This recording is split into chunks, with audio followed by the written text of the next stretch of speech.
Hey everyone, and welcome back to Practically Zero Waste, a podcast for making zero waste living as practical as possible. Thank you to everyone who's been rating and reviewing this podcast on Apple Podcasts and iTunes. Oh, it's so good. All of that feedback is super valuable for helping spread the word and letting other people know about the show. So if you hadn't had a chance to do so yet, you can scroll down to the bottom on the Apple Podcast app and leave me a few stars or a comment. Today's episode, I had a lovely chat with New Grocery's co-founder, Sia Veeramani. Together with Valerie Lalou, they designed Ottawa's first zero-waste grocery store, which is this year going to be opening its second location. From workshops to groceries to being that treasured zero-waste hub of the community, New Grocery has it all. What were you doing before New Grocery? How did the idea come about? So before New, I was doing a few things related to sustainability and zero waste. I was a researcher in food sustainability. I was a sustainability consultant, and I was a sustainable behavior assistant for a college. And we focused mainly on how to change people's behavior in terms of waste and recycling. We've been living zero waste, low waste, I would say, for quite a few years. The idea came from actually very selfish motives. Yeah. We just wanted to have a place where we can shop and find everything Seriously, under one roof. yeah. And I think it was the same for me and Valerie, because we started the project on our own. We didn't know each other at that point. So we were working on similar projects. And at some point, Bea Johnson, who is a guru or a pioneer of zero waste movement, she connected us too. No way. And we realized that we had the same vision. We were living in the same town. We were looking at the same neighborhood. So we really connected. That's perfect. That's so cool. And we just, instead of competing with each other, we decided to, get together and join forces. That's awesome. I love that it's born out of a need for your own sake, right? To be able to just shop for all of the food that you need under one roof, because anybody trying to do low waste shopping right now, they maybe have to make 6 different stops before they have all of their groceries. And that's what we had to do as well. And this inconvenience may be a factor for many people that would be turned off from zero waste because it's not accessible in this way. What were you doing on campus? You said you were a behavior change? Yeah, it was called Sustainable Behavior Assistant. So we were working with staff and students in order to make them think about waste more, and implemented some zero waste initiatives or just teaching them how to recycle. And it takes time because changing behavior, I think it's the longest thing. Yeah, that's totally the regulations, but changing people's behavior and habits, it takes time. Oh my gosh, I think that's so awesome that there was even a role for you to be able to run that. Where does that come from? Is there a company that set that up, or was that just you? It was at the college. It was actually, I was living in Scotland at that time. It was in Edinburgh College. So I know nothing about the zero waste movement in Scotland, but were you there long? Is that kind of how you, or where you started your zero waste lifestyle? We started with zero waste lifestyle when we lived in US. My husband and I, we traveled a bit. We moved from country to country, and we started back in the US, and we only started by eliminating plastic bags from our life. And then it kind of snowballed from there. We realized it's not only just plastic bags. There's so much waste in our daily life that we don't even notice. That's awesome. Shopping differently and reconsidering our possessions. We downsized quite a bit because, again, moving from country to country, we could only have a certain amount of bags. So we always moved with 4 suitcases for both of us. Oh my gosh, that's amazing. Yeah. And there was also a challenge because moving to a new country every time, you have to find a bulk store or a store where you can shop with your own bags and, get a set of glass jars for your pantry. Yeah, that's quite a process. It's challenging, but we learned a lot. Totally. And every time you moved, you would have had a new chance to take stock of what you really do need and discard what you don't or sustainably get rid of. And so then you settled in Ottawa and met Valerie, and New Grocery came about. What was it like starting a package-free shop? It's exciting, but it was scary because we're the first zero waste grocery store in Ontario. So to be a trailblazer, it's a bit risky. Before we opened, we knew that there are also people like us doing low waste, zero waste, but there was no place where we'll get together or like meet each other. Mm-hmm. And now that we've opened, we are this hub for zero wasters. So now we know what the community looks like. But before it was sort of hoping that there are more people that we know of. And there will be people that will just join the move. Did you find that every time you moved to a new city that you were like, where are the people that are like me? Yeah, for sure. And thanks to places like Instagram, you can find people like this. But you really have to go out of your way and connect. Yeah, I think so too. But I think having package-free shops helps because then you come to a place that is designated for zero waste shopping.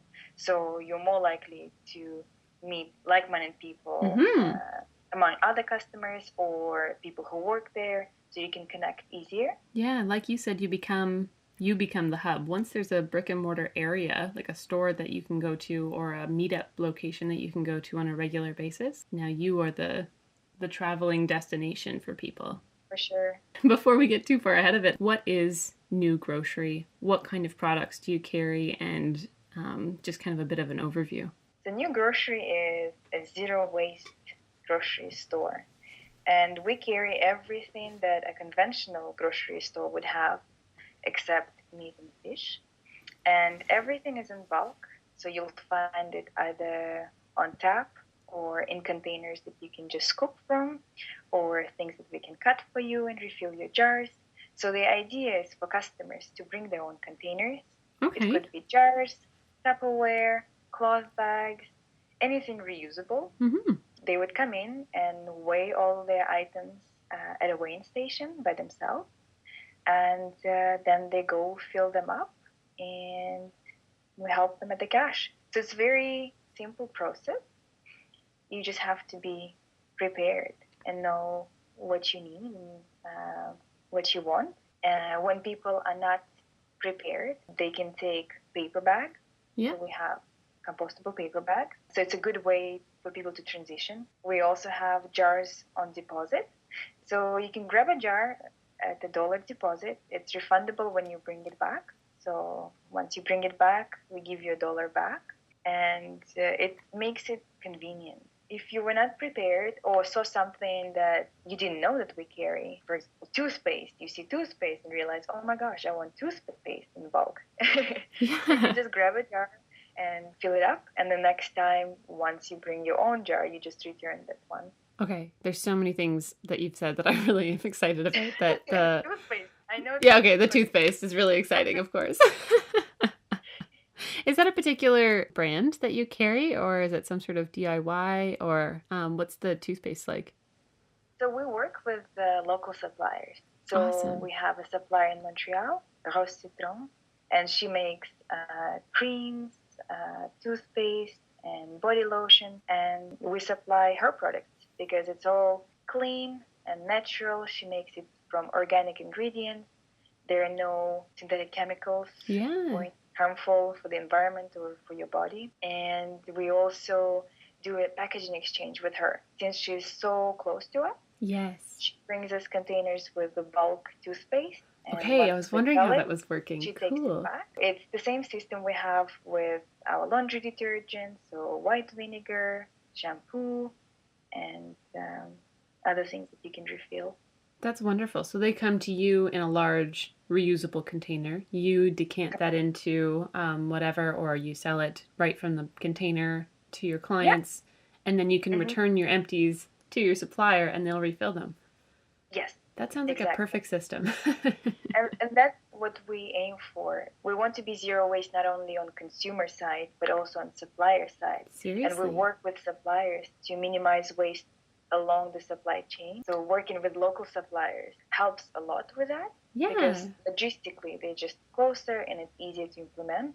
Like when you're negotiating with companies, how does that work to say they don't initially supply you with things in reusable containers that you can send back for refill?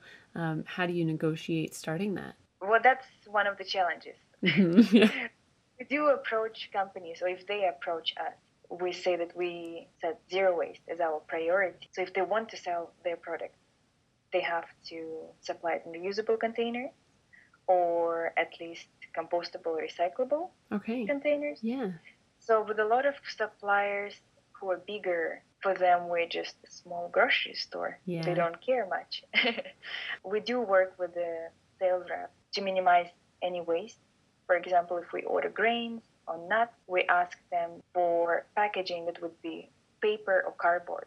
Yeah. So usually if we order large bags of, oats or nuts, it will all come in paper. Smaller bags will come in plastic. So knowing that, we can kind of go around it and just order larger amounts, which helps us, so we don't have to deal with plastic. That's really cool that they would offer it in paper, or in other companies offering it in reusable, like big sturdy containers. So while that will still take a long time to break down in a landfill, hopefully it's going to last for decades too, and you can still be, from the start of New Grocery to 50 years from now, you can still be reusing the same totes or whatever things that come in. I'm pretty sure we will. That's awesome.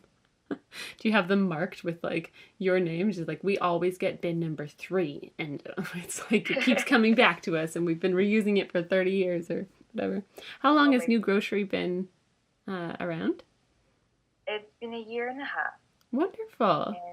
And now we're on to our second location, which will be coming this summer.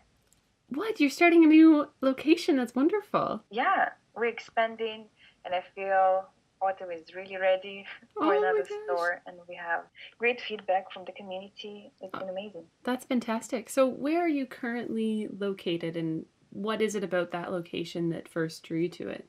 So we're in Hintonburg. Mm-hmm. It's an up-and-coming area in Ottawa. It's a really nice neighborhood. It's walkable. You can bike to it. It's connected by bus. We have a bus stop right in front of us. And it's a really nice neighborhood with a lot of cafes, restaurants, and other small independent stores like that. For some reason, people in that neighborhood just get the concept. They're aware of plastic pollution or other environmental challenges. So they're very open to the idea of zero waste. That's wonderful. It's funny because when we opened, most of our neighbors were not zero wasters. For them, we were just the closest grocery store. And it's surprising to see how fast they adapted, and they started bringing their own containers and doing their own zero waste thing and sharing their ideas with us. So that's been amazing, and that's the change we really want to see. That's thrilling to be just the only option.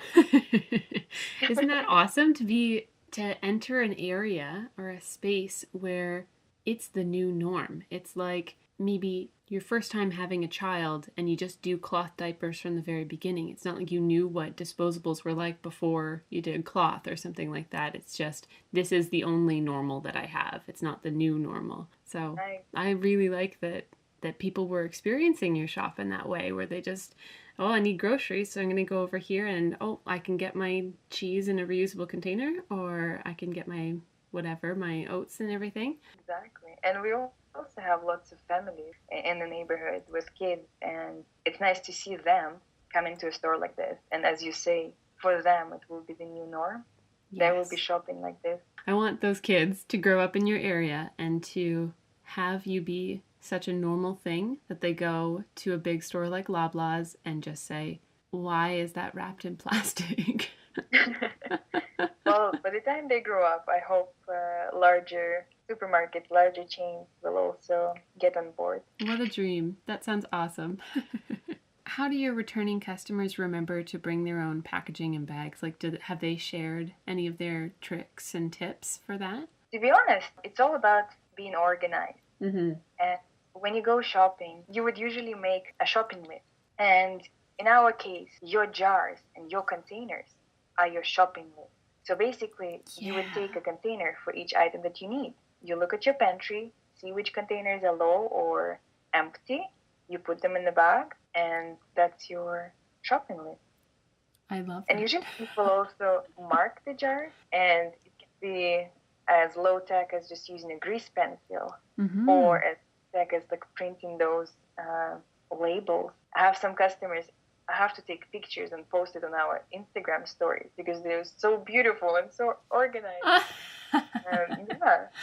That is so great. So that's how it works. And again, if people forget a jar or two, or all of their jars, maybe they were not prepared at all, they can always borrow the jars or take a paper bag. And the deposit system is really cool because, like, are those jars or containers branded at all? They're not branded, but they're consistently looking. So the jars are very identifiable. So we know they were taken on deposit, and we just mark the weight so people don't even have to weigh them. And yeah, it's very simple. I like We've that also system. launched a program which is called Reuse is the New Recycle. Oh, cool. And ask people to donate their extra jars. You always have excessive amounts of pasta jars or jars of pesto or anything else really, any sauces, any jars. So we ask people to just remove the labels, bring them in, and we clean them, we sanitize them, and we put them up for free for people to take. Yeah, because some people are going to approach, like they're just moving to the area, they find this as their only grocery store, and they want to start adapting this lifestyle. I think that's so great that you put something out for free that's just donated. It's just a free cycle, because the number one thing that I like to tell people when they want to start a zero waste lifestyle is just don't buy anything. Just don't buy anything new because you don't need it, because most likely you already have some containers or some cutlery or something that's reusable. Even if it's a plastic fork, just reuse that until it's no longer usable. Like, don't buy anything. And so I think that having that option is perfect. Exactly.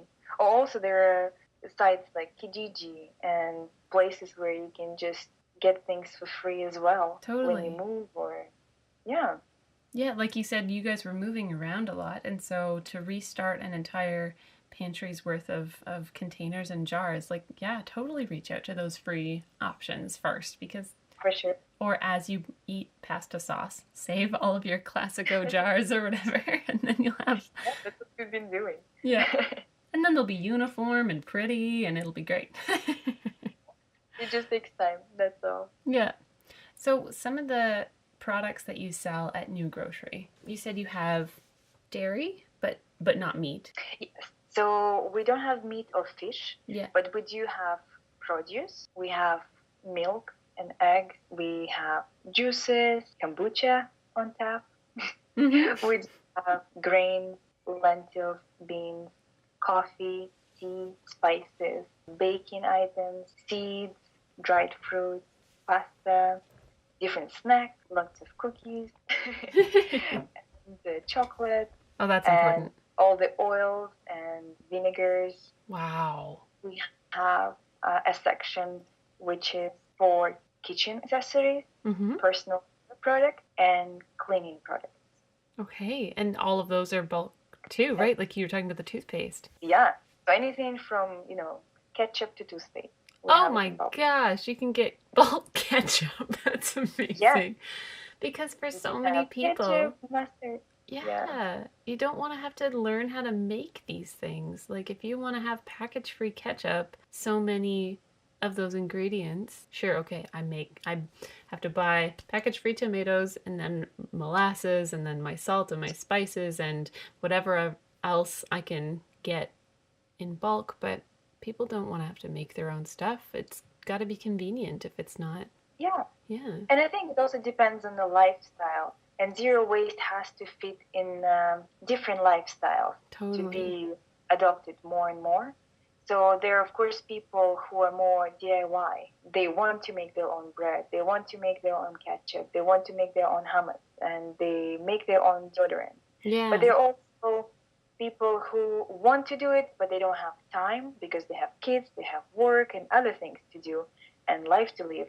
And for them, we do have options like deodorant in bulk, or toothpaste in bulk, and other things that they can just come and refill and live their life without worrying about waste and still, living the values. That is so good. I think that's perfect. Because, yeah, if it's not practical, like that's kind of what this podcast is all about, is trying to make things as accessible and practical as possible, because otherwise the transition is either too daunting or impossible for a lot of people to bother taking on. So you guys make it so convenient. I love that. I love the idea of your shopping list just being all the containers that you're going to put it in. And Yeah. the other thing too, that you have it be very self-serve, which is helpful because maybe if you're shy and you don't want to go into, say, a bulk barn or some other kind of store in Canada or wherever you are that offers things in bulk, you maybe don't want to go up with your washed out pasta jar and say, can you weigh this so that I can buy things in bulk sustainably? And so to be able to go and weigh it yourself is kind of nice, because then you don't have to confront people. Yeah, and also it makes it more convenient in terms of flow for both customers and us. Oh yeah, because for you often too. you go to other places, you have to stand the line to weigh your containers. Mm-hmm. And then you fill up your containers, and then you have to stand the line again Yes. to check out. So it just makes it quicker, and we do have things in place that make sure that the containers are clean, or things that prevent any cross-contamination, giving more freedom to people to do it on their own. If they were to, I want to buy some more rolled oats and my container still has about a cup of oats left in it, I should leave that at home, clean the container, and then go into the store, weigh it, and get my oats. And then when I get back home, I can add what was left in there originally back in. Is that sort of recommended? Or like I wouldn't be able to bring my container in that still has some of my original product, right? So of course, we always say bring your clean container and make sure it's washed. You weigh it and then you fill it up. Mm-hmm. If you have your oats in the container and you want to refill oats, we have funnels. So you put a funnel, which becomes a sort of a barrier between our scoop and your used container. Uh-huh. And you scoop into your jar with the funnel. So for us, it's safe because our scoop never touches your container. And then after you're done, you just return the funnel. That is so clever. That's so a really yeah, simple there are system. certain things that our health inspector helped us implement to make sure there is no cross-contamination, or it's as safe as possible for people with allergies and things like that. So we're really grateful that we were guided in this way while setting up the store, just to make sure the whole experience is safe for people. I appreciate that so much. What do you do with milk? Is it a similar system with a funnel? With milk, we have bottles Yeah. that you can return. So it's the same model as, good old milkman. Right. You take a bottle with milk, and then once you're done, you bring the bottle back, and we send it back to the suppliers. They wash them, they refill them, and then it's back on the shelf.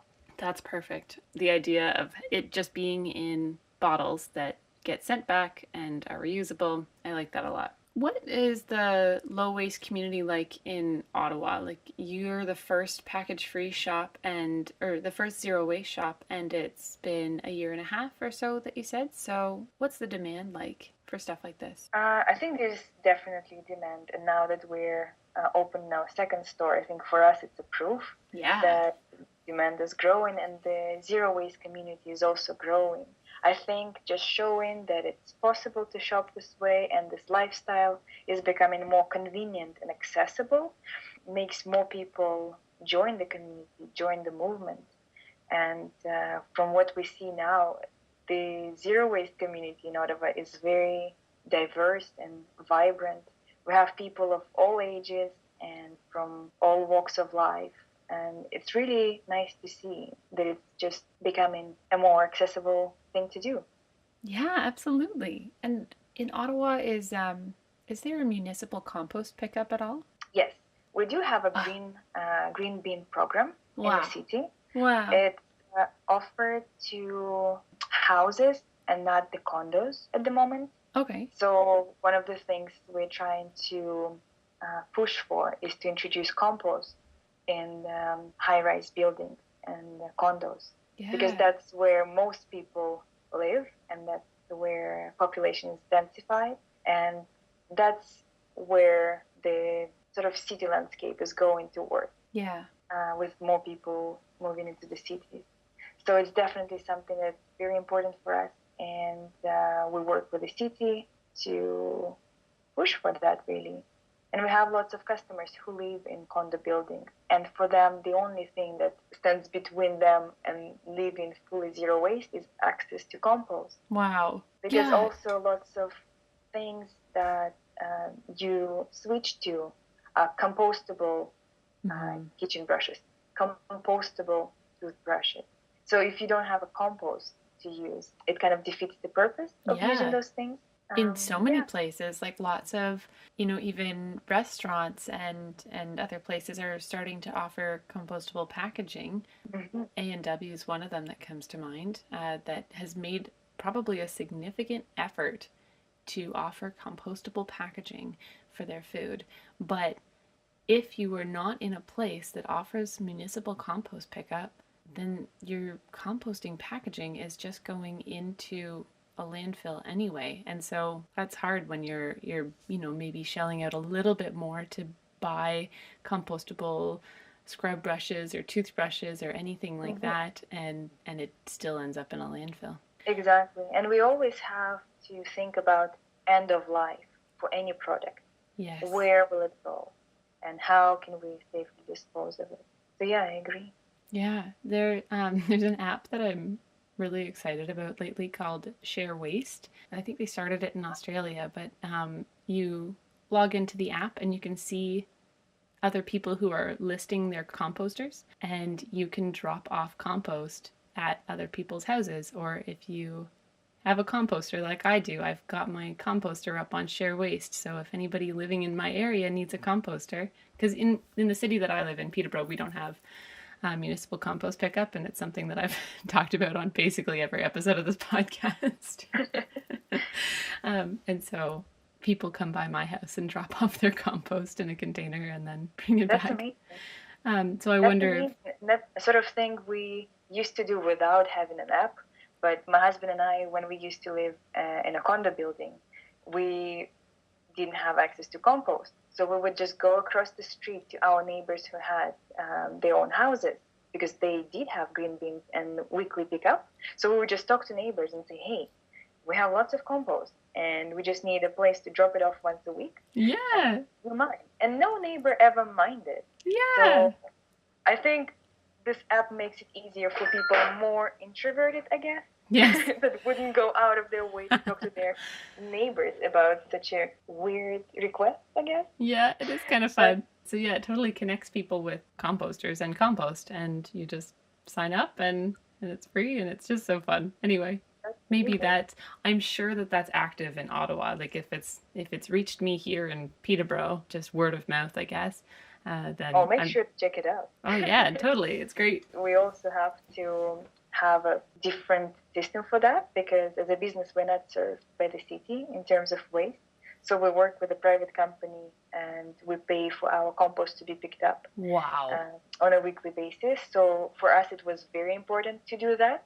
But I know lots of other businesses are struggling because they don't have access to a green bin. I hadn't thought of that. They might not necessarily afford private pickup. Or would bother, right? As a business in general, zero waste or not, what is it like with waste pickup? Like, do you have to also pay for your garbage and your recycling to be picked up? So I think it depends on your location of the business. So we're located in a condo building. So we're a ground floor of a condo building. Okay. We do have access to cardboard recycling, waste and recycling. But since it's a condo, neither compost, our neighbors or any businesses in the building have access to a green bin. Okay. Wow. And so would anybody... We're the only business right now who have a private compost pickup. Do you think other businesses in your condo would want to share the cost of that green waste pickup and also get in on it? Yeah. So we trying to convert all our neighbors, Yeah. the whole neighborhood, into zero waste. So this is something we're gently sort of priming everyone. And hopefully, we'll share. But we also talk to the landlord, and we try to change that rather than talking to businesses. Yeah. We just keep one step and talk directly to the landlord, because I think for us, they should provide compost as an option, because it's as important as general waste and recycling and cardboard recycling. Yeah. So hopefully it will change in the near future. And again, we work with the city to change that. So if it's mandated by the city, it's more likely to be implemented everywhere. Absolutely. Because there's so much to change in terms of waste. Oh my gosh, yeah. We focus on that as a priority, and then in the near future, of course, we can switch to other important issues. So New Grocery runs a lot of workshops, right? We do. Tell we me have about a workshop at least every Saturday. Wow.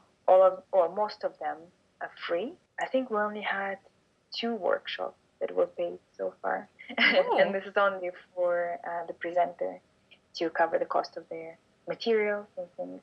For us, it's important to empower people to do things by themselves, because lots of things are very easy to do, and most people are just intimidated by the process or by a thought of doing something themselves.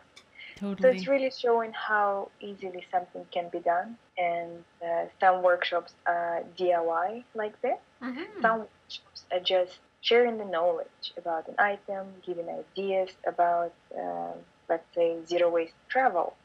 And building that community. I think that's so cool. What are some of your favorite workshops that you've held? All of them. Because I'm in charge of creating workshops and getting people to do them. I like all of them. Yeah. I think some of the great workshops that we had recently would be maybe making your own beeswax wrap. Oh, I saw that. That's so cool. Yeah, it's a thing that more and more people are curious about, and they see that it works, and everyone has fabric at home. Mm-hmm. So at the store, we also sell ingredients for DIY projects. So we do sell beeswax and resin and jojoba oil. You can get the ingredients, and you can get as little or as much as you need, which is important for DIY projects, because you don't want to stock up on ingredients and then not use them. Yes. Oh my goodness, I love that. Just try things out. That's one of the things. And another one that I really liked was zero waste travel, because Valerie and I, we both managed to take a vacation recently, which is almost next to impossible when you run your own business. Yeah. But we both went to Mexico on different dates, of course not together. And we had lots of insights that we wanted to share about zero waste travel. So we had a workshop where it was actually more of a brainstorming session. We got together with people who also avid travelers, and they were sharing their own ideas. Wow. And depending on the destination or how long you stay in a certain country, you need to have certain items with you or know certain things about the country. So it was really, really nice. Oh, I'm so glad. Oh, you can add that Share Waste app to your to your travel brainstorming, because how I heard about it was Jess Morales, somebody I met through Instagram, was traveling in Australia and didn't want to just throw her compost in the garbage, so they found someone with a composter wherever they were traveling. Yeah. I've told so many people about that app. I think it's great. No, it's good. That's how things happen. Word of mouth. Yeah.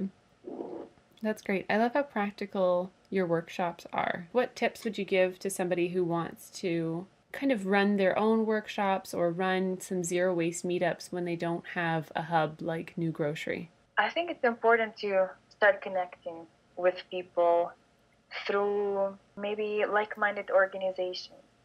I know we have Ottawa Tool Library, for example, and I know there's one in Toronto. What about Peterborough?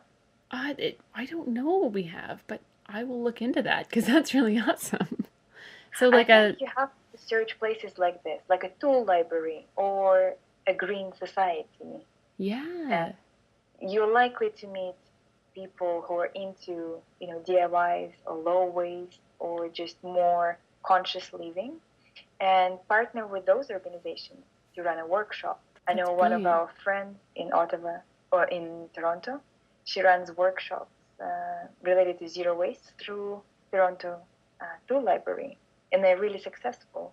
That's very smart to be able to connect with similar kinds of things, even minimalism or how to, like, any kind of vegan meetups. I don't know if that's a thing, but any, like, I believe it. There's a need for all kinds of different ways of accessing community, right? So whatever you have in common, like, it's so good to share it, and so it's smart to reach out to similar lifestyles. Yeah, and I know that if you have universities in your city, you can always find a sustainability group at a university, and just connecting with them, regardless of what age you are. Totally.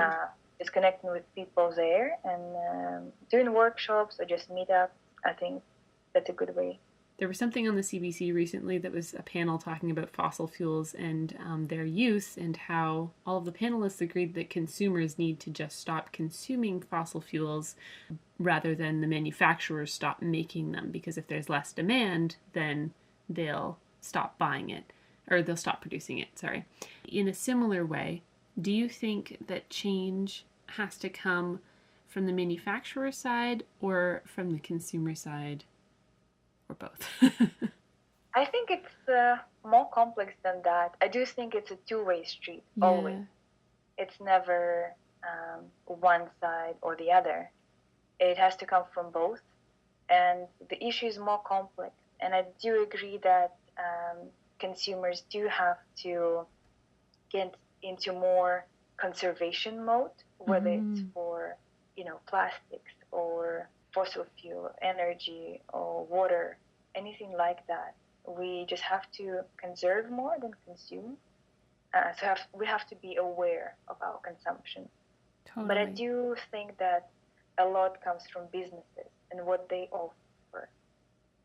If zero waste was the only option to shop, people would do that. Right. And if there are more products that are affordable and zero waste, more people can access that.